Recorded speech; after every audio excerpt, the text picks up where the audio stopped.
বিগত দিনে সাফাই কর্মীদের বিভিন্ন দাবি দাওয়া নিয়ে নৈহাটি সাফাই কর্মচারী সংগঠন আন্দোলনের মূল উদ্যোক্তা আনন্দ বাস ফর আন্দোলন করে আসছেন। গত সপ্তাহে নৈহাটি পৌরসভার সাফাই কর্মীরা বিভিন্ন দাবি দেওয়া ঠিকমতো না পাওয়াতে বিক্ষোভের পাশাপাশি কর্মবতী পালন করেছিল। পরে অবশ্য সেই দিনকার মতন বিধায়কের অনুপস্থিতিতে প্রশাসনের সহযোগিতায় সাময়িকভাবে বিক্ষোভের পাশাপাশি কর্মবিরতি তুলে নিয়ে কাজে যোগদান করেছিল সাফাই কর্মীরা।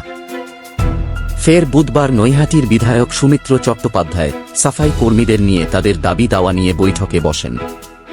বৈঠকে বিধায়ক সাফাই কর্মীদের বিভিন্ন দাবি দাওয়া নিয়ে সহমত পোষণ করতে শোনা যায়। সংবাদ মাধ্যমের মুখোমুখি হয়ে বিধায়ক সুমিত্র চট্টোপাধ্যায় জানান, সাফাই কর্মীদের বেতনটাকে সাম্মানিক কথা উল্লেখ করে তাদের বিভিন্ন ইএসআই, পিএফ ও স্থায়ীকরণ সহ বেতন বৃদ্ধির ব্যাপারে বিবেচনা করবেন বলে আশ্বাস দেন। তাহলে আপনারা আমাদের সঙ্গে বিধায়ক সাহেবের সঙ্গে আলোচনা করে সেই সমস্যার সমাধানে এগিয়ে আসবেন। আর আমি বক্তব্য খুব বেশি বাড়াবো না, আমাদের মাননীয় বিধায়ক, তাকে আমি মাইক ছেড়ে দিচ্ছি তার কথা বলার জন্য। বিধায়ক বৈঠকে বসলেন, বৈঠকে কিছু ফলপ্রসূ আলোচনা হলো? এটা তো চাকরির জন্য বাচ্চা লোকে বলেছে ভালো করলাম, ঠাকুর করে ঘর সবাই এটা বল মানে ঠাকুর সবাই তো কি আমার লোকে যে রিজাইন হলাম, আমার লোকে এখন 4 মাস হয়ে গেছে, এই 5 মাস 1 তারিখে না 1 মাসে পেনশন তো ঢুকবে বললো, শুক্রবার দিন ঢুকবে। 1 মাসে দিলে কি হবে স্যার? যা খেয়েছে ক মাসে পেনশন পান আপনারা? ক মাসে পেনশন পান? 5 মাসে টাকা দেয়নি, সেই গিরেছে সব বাকি আছে, সব আজকাল দিয়েছে, আজকাল বাকি আছে। আমাদের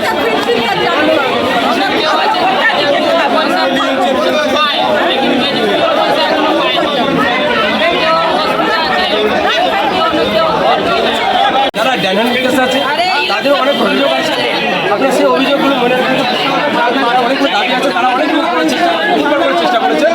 এটা হলো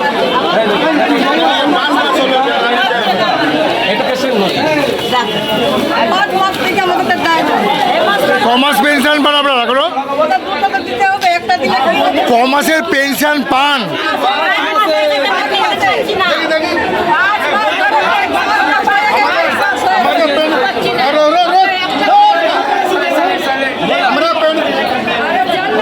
আমরা পেনশন ভালো মতো পাচ্ছি না, এই 5 মাস আমাদের চলছে। একটা পেনশন দেবে, একটা পেনশন দিলে কী হবে আমাদের? আমাদের 3টে পেনশনটা ক্লিয়ার করো,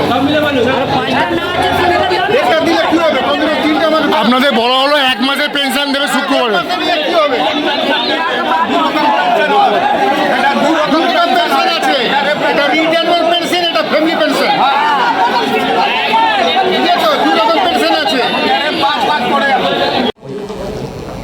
পৌরসভার যে সাফাই কর্মী তাদের সঙ্গে আপনি বৈঠকে বললেন এবং পজিটিভ দিকগুলো দাবি দেওয়া করা হয়েছে, বিশেষ করে আইডেন্টিটি কার্ড, ইএসআই, পিএফ সহ মানে নিয়ম মতো বেতন দেওয়ার দাবি করেছিল, সেগুলো আপনি সবগুলি দেখবেন বললেন, আশ্বাস করে দিলেন। আমি তো প্রথমেই বললাম আমি বেতন না, ওটাকে সাম্মানিক বলছি, কারণ বেতন হলে অনেক বেশি হওয়া উচিত ছিল, সেটা তো পৌরসভা দিতে পারে না, তাই ওটা সাম্মানিক। ওনারা যে কাজ করছেন তার অনারই দিন। আপনি আরেকটা বললেন যে এখানে যদি কিছু তোলাবাজি তোলে কোনো মতেই কম্প্রোমাইজ করবেন না, তো 0 টলারেন্স। হ্যাঁ, কিছু মানে শ্রমিককে বলতে শোনা গেল এরকম কিছু মানে অভিযোগ উঠলো যে টাকা নেওয়া ব্যাপারটা ছিল। হ্যাঁ, মানতে দেবো না, কোনো রকম তোলাবাজি হতে দেবো না। এদের তাহলে মানে আগামী দিনে মানে এই যে দাবি দেওয়ার নিয়ে কি কবে মানে সমস্যার সমাধান হবে সবাই কর্মীকে? দেখুন, কবে সমস্যার সমাধান হবে আমি তো আর হাত গুনে বলতে পারবো না, তবে ওনাদের সরকার, আমাদের সবার সরকার, আমরা সবার জন্য সব কিছুই করার যতটা সম্ভব চেষ্টা নিশ্চয়ই করব। মানে সবাই কর্মীদের পাশে আপনি আছেন একদম? 100 বার থাকবো, তারাই তো আমাদের পরিষ্কার রাখে, হাইজেনিক রাখে, তাদের পাশে থাকবো না?